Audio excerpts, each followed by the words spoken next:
I'm Jimmy Roosevelt. I'm 71 years old. For 50 years, I've woken up every night smelling tear gas and feeling my friend's blood on my face. I was there when the state of New York murdered 39 men in 15 minutes and then lied about it. I held my cellmate Marcus as he died, and I've carried his mother's blame ever since. Let me tell you what happened in that yard and why the guilt isn't mine to carry anymore. Let me tell you what happened. This morning, the rain hit the hot sidewalk outside my window and that wet concrete smell. It was the exact smell right before the gas hit. I can't keep it inside anymore. You see, my regret isn't that I was there. It's that I lived when my cellmate, Marcus, died right next to me. I couldn't protect him. I lost my friend, my peace of mind, and any belief I had in justice or mercy. I carry his death on my skin every single day. Let me tell you what happened. It started when I was 19. I was stupid and desperate, a kid from Harlem, and I got sent up for armed robbery. Harlem was hard, but prison was a different animal. By September 71, I was 21, 3 months into my sentence at Attica. My cellmate was a kid named Marcus, 23. He was from Buffalo. We weren't friends yet, not really. We were just two young men trying to survive the filth, the rotten food, the violence. You learn to keep your head down. But then something shifted. The tension in the blocks became a wire pulled too tight. And on September 9th, the wire snapped.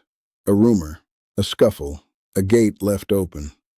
History turns on tiny things. Suddenly we were pouring into D-Yard, over 1,000 of us. We took control. We had guards as hostages, but it wasn't about hurting them. It was about being heard. For the first time in years, I felt a flicker of something other than fear. It was hope. We had a list of demands: better food, medical care, basic human dignity. For 4 days, we held that yard. Those nights, I'll never forget them. Lying on the cold ground in D-Yard, shoulder to shoulder with Marcus and 1,000 other men, looking up at the stars. We talked about home, about food, about nothing. There was hope in the air, thick as the cigarette smoke. We had negotiators talking to the state. We thought change was coming. Marcus joked about the slop they called eggs. "Jimmy," he said, "I'd kill for some hot sauce." We laughed. That hope died on the morning of September 13th. The air changed first. The negotiators left. The yard got quiet, a bad quiet. Then we heard it. Helicopters. Their sound changed, a deeper thrumming, coming lower. Marcus stood next to me, squinting up at the sky. He never finished his sentence. The first canisters came down with a thump. Then the white clouds bloomed everywhere. Tear gas. It burned your eyes, your nose, clawed down your throat. You couldn't see, you couldn't breathe. The gas was just the opening act. The gunfire wasn't like in the movies. It was a roar, a continuous, deafening roar of shotguns and rifles. Men started screaming, falling, chaos. I dropped to the ground. Marcus grabbed my arm, his grip like a vice. I turned to him. That's when the round hit him. I didn't hear a specific shot, just the roar, and then the side of his head. It just came apart. I was covered in him, warm, wet. I couldn't process it. I caught him as he fell. We were on the ground. His body was jerking, twitching in my arms. I held him. Bullets were snapping the air above us, hitting the ground around us. I don't know why I wasn't hit. I just held him and whispered, "Marcus, Marcus," like a prayer. For 20 minutes I held my dying friend while the state of New York executed men in a yard. The twitching finally stopped. The roar ended as suddenly as it began. A different kind of terror began. A voice over a bullhorn. "Strip, crawl." They made us take off every stitch, naked. Then they made us crawl. Over gravel, over broken glass from the shattered light fixtures. Guards with clubs lined the path. If you moved too slow, they beat you. I crawled, Marcus's blood drying on my skin, mixing with my own from the glass. A guard's boot found my ribs. I heard them crack. They herded us like animals. The physical pain was a distant thing. All I could think was, Marcus is gone, and I'm here. Weeks later, I was in the prison infirmary. Ribs taped, bruises fading. A guard brought her in. Marcus's mother, Esther. She stood over my bed, her face hollowed out by grief. She didn't scream. She just looked at me, her eyes holding a pain I can't describe. She said, "You were cellmates. You were supposed to look out for each other. Why is my boy gone and you're here?" I had no answer. Her blame sealed my guilt. I carried her question, and Marcus's death, for the next 28 years inside and every day since I got out. The state told the world we slit the hostages' throats. They called us animals to justify what they did. But the autopsies proved all the hostages were killed by police bullets. 39 men murdered by the state in 15 minutes. They lied. And I believed a different lie. I believed it was my fault, that I should have done something, moved differently, saved him. I served my time, then I served theirs, locked in the prison of my own guilt. You see, after Esther left my bedside, that question of hers became the walls of my cell. Why is my boy gone and you're here? I replayed that moment in the yard 1,000 times, 1,000,000. If I had pulled him down a second sooner, if I had been standing on his other side, if I had, I don't know, something, anything. I'd lie on my bunk at night and feel that warm spray hit my face all over again. I'd jerk awake, my lungs burning from phantom tear gas. For 28 more years, I did that. The beatings after the surrender, the broken ribs, that was nothing. The real punishment was inside my own head. Every anniversary of the riot, the newspapers would run a story. They'd talk about the riot and the assault, and sometimes, years later, they'd mention the cover-up. But they never said Marcus's name. They never said the name of any of the men who died next to me. They were just a number. 39. I was just a number, too. But I remembered every one of their faces in that yard, especially his. I got out when I was 47 years old, an old man feeling 100. Harlem had changed. The world had changed. I was a ghost in it. I'd get a job, a little apartment, try to live, but I'd be mopping a floor somewhere in the smell of the cleaning chemicals. It would smell like that gas. I'd hear a helicopter and my whole body would freeze. I'd be in a crowd and feel a panic so deep I'd have to leave. I was free, but I wasn't. I was still in D-Yard, holding him. I tried to talk about it once, early on, with a woman I thought I could build something with. We were sitting in my little kitchen. I started to tell her about where I'd been, what I'd seen. I got as far as the smell of the gas. I described the white clouds, and then I looked at her face. She was trying to understand, but her eyes, there was a distance there, a fear almost. She saw the scars on my face, my missing fingers, and now she was hearing about prison and riots and death. I saw the future in that look. I'd tell her about Marcus, about the blood, and she'd look at me differently forever. She'd see a haunted man, a broken thing. So I stopped. I made a joke, changed the subject. I never brought it up again. She left a few months later, said I was closed off. She was right. So I built a life of quiet. I worked. I paid my rent. I watched TV. And every night I went back to 1971. The guilt was my only real companion. It was proof I remembered him. If I stopped hurting, if I let that weight go, it felt like I'd be abandoning him all over again, letting him disappear. The state wanted him to be a number. Esther's grief made him a ghost that haunted me. And I was the caretaker of that ghost. I thought that was my job forever. Then, about 10 years ago, I saw a documentary on TV about Attica. They had old footage. They showed D-Yard. And they said the names. They said all 39 names. And when they said Marcus Johnson, I broke. I just sat there in my dark living room and sobbed. For the first time, someone else was saying he was real. He existed. He had a name. That started a crack in the wall, a tiny one. I started reading more. I found the autopsy reports online, the truth about the hostages. I read accounts from other survivors, and I saw a pattern. So many of us, we were carrying it. The shame, the guilt, the nightmares.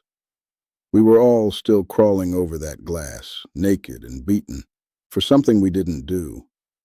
The state lied to the public, and we, the survivors, we believed the lie they told about us, that we were animals, that we deserved it, that our friends died because of us, not because of the men who gave the order to fire on a crowded yard.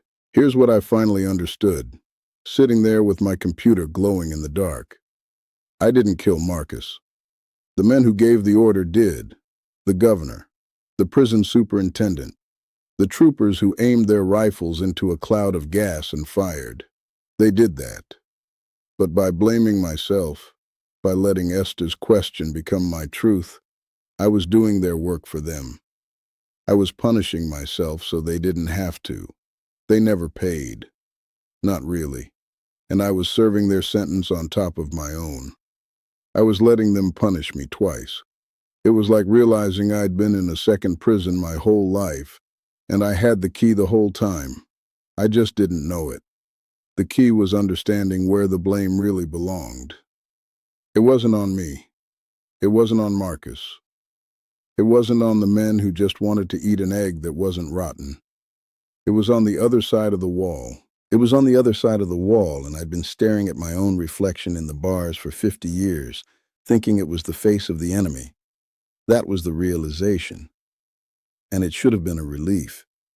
It should have been a key turning in a lock. But you know what it felt like? It felt like a betrayal. Because if I wasn't to blame, then Marcus was just gone. For nothing. A random bullet in a storm of them. And my holding him, my whispering his name, my 50 years of carrying that guilt, it was just a thing that happened. It didn't mean anything. It didn't change anything. It didn't bring him back. Letting go of the guilt felt like letting go of him all over again. Like I was agreeing to forget. I went for a walk that night. It was late. The streets were quiet. I walked for blocks and blocks, my bad knee aching, until I found myself in front of a church. Not to go in, just to sit on the steps. And it all just came up. Out of the dark place I'd kept it. I put my head in my hands, these old scarred hands missing 2 fingers, and I cried. Not a quiet cry. A ugly choking sound I hadn't made since I was a boy. I cried for Marcus. I cried for the man I was at 21, covered in his friend's blood. I cried for the years I'd spent in that second prison, the one I built myself. And I cried because I was angry. So damn angry, I'd given them everything. My youth, my peace, my mind. They took 28 years officially, and then I just handed them the rest. I let them have it. I did their work for them. I punished the survivors so the murderers could sleep easy. I thought about Esther, her hollow face, her question. For decades, I heard that as an accusation. Why is my boy gone and you're here? But sitting on those cold church steps, I heard it differently for the first time.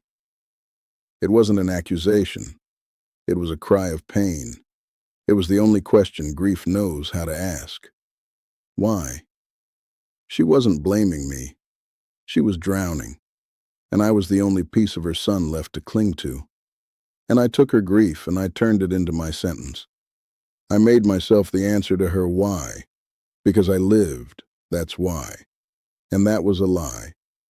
The hardest part wasn't realizing the state lied. I'd known that for years. The hardest part was realizing I had believed them.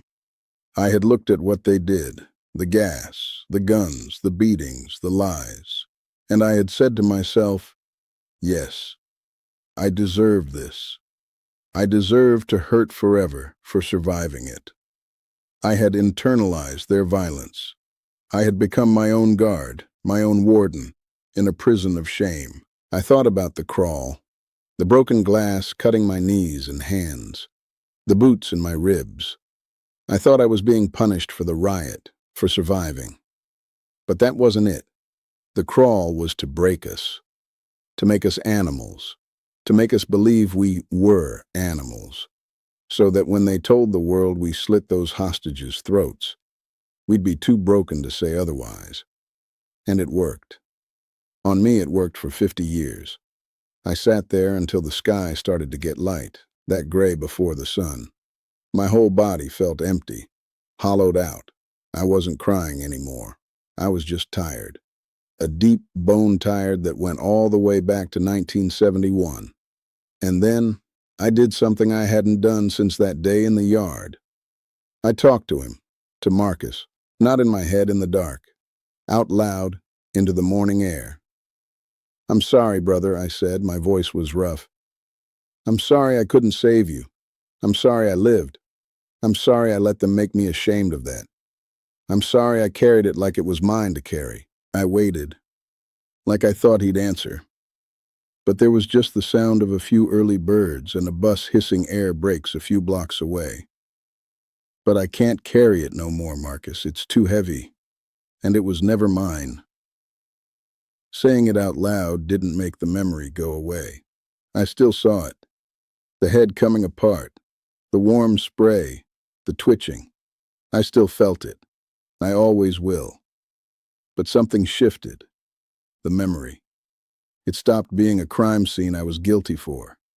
It started being just a thing that happened, a terrible, awful thing that was done. To us. To him. To me.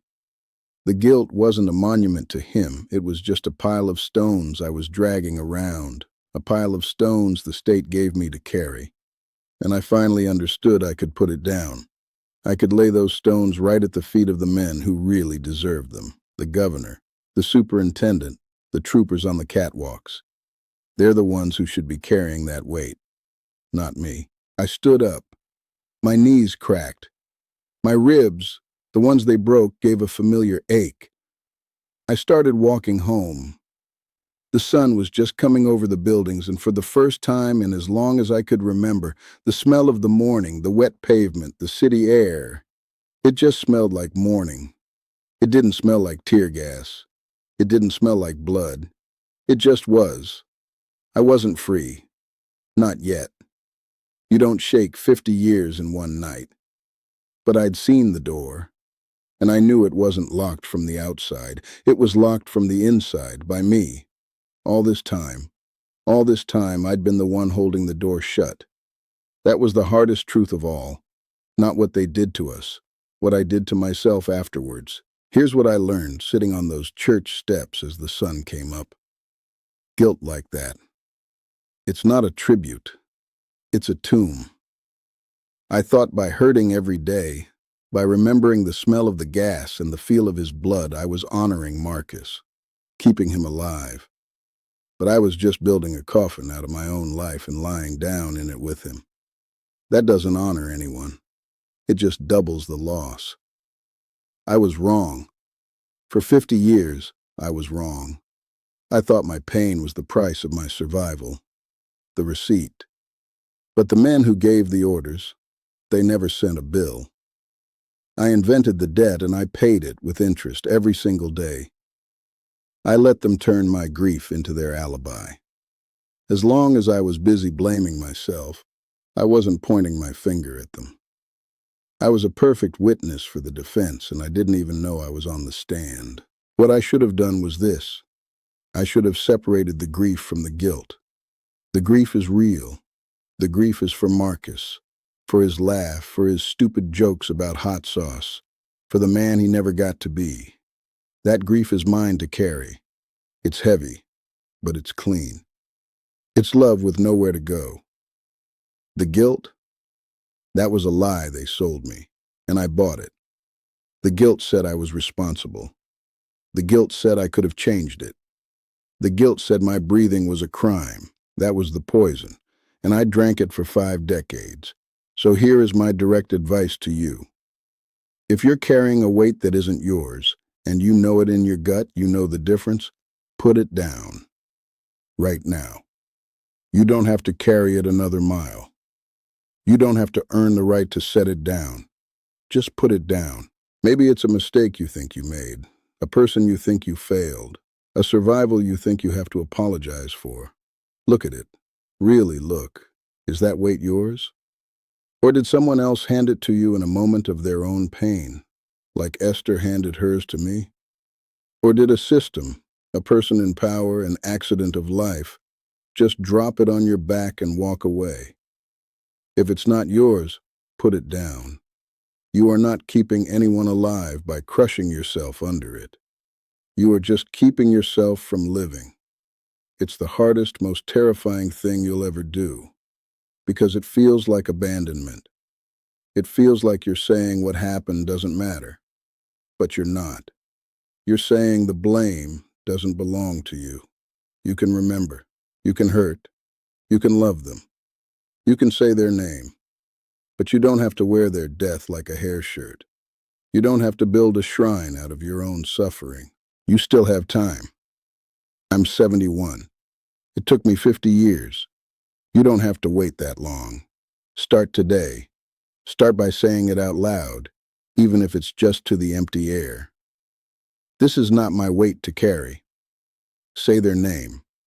Tell your story, if only to yourself. The truth is the only solvent for that kind of lie. The truth, spoken, even in a whisper, begins to crack the shell. This channel, this place where people share stories like mine, it's a lifeline. It was hearing other people's truths that finally cracked my own walls. If this story, my story, meant something to you, if it echoed something in your own life, then do something with that. Hit that subscribe button. Turn on notifications. There are more voices here, more people who have learned the hard way, and you might need to hear one of them next week or next month. You're not alone in this. Leave me a comment down below. Tell me, just say it. I'm carrying something. Or say their name. Just type it. There's power in seeing it written. There's power in knowing someone else will read it and understand. If this helped, hit the like button. It tells the algorithm this stuff matters, that real stories about real pain and real healing are important. And share it. Share it with one person you think might be carrying a weight they don't deserve. You might hand them the key they've been looking for. Maybe you have your own story, something you've learned through living, through losing, through getting back up. There's a form in the description below. Fill it out. Your story could be the one that saves someone else 50 years of pain.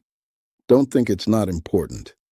It is. And if you need something to hold on to read, I'll tell you this. I found some peace in a book called The Body Keeps the Score by Bessel van der Kolk. It's about trauma, about how what happens to us lives in our bones. It helped me understand why the smell of rain could take me right back to that yard. Links are in the description if you want to look. Don't be like me.